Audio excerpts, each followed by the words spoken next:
দেখো চিকেন পকোড়াগুলো আমাদের ভাজা হয়ে গেছে। এবার কড়াই তেল দিয়ে রসুন কুচি দিয়ে দিয়েছি, দিয়ে দেখো রসুনটা হালকা একটু ভেজে নেবো। ক্যাপসিকাম দিয়ে দিয়েছি, ক্যাপসিকাম ভাজা হয়ে গেছে। এবারে পেঁয়াজগুলো দিয়ে দেবো, দিয়ে একটু ভালো করে ভেজে নেবে। আবার বেশি ভাজা না হয়ে যাবে। একটা বাটিতে সস রেডি করব, টমেটো সস,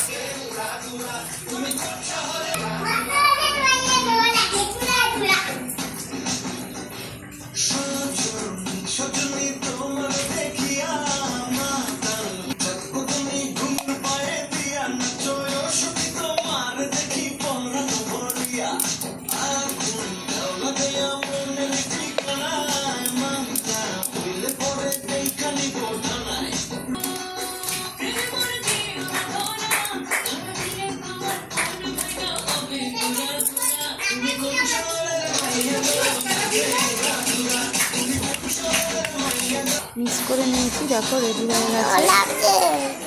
দেখো এবার এটা দিয়ে দেবো সসটা, দিয়ে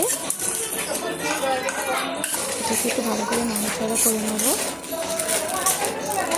নাড়াচাড়া করে নিয়েছি। এরপর এর মধ্যে দেবো আমরা একটু চিনি, আর দেবো একটু নুন, দিয়ে ওই চিকেনগুলো দিয়ে দেবো যেগুলো ভেজে রেখেছিলাম, দিয়ে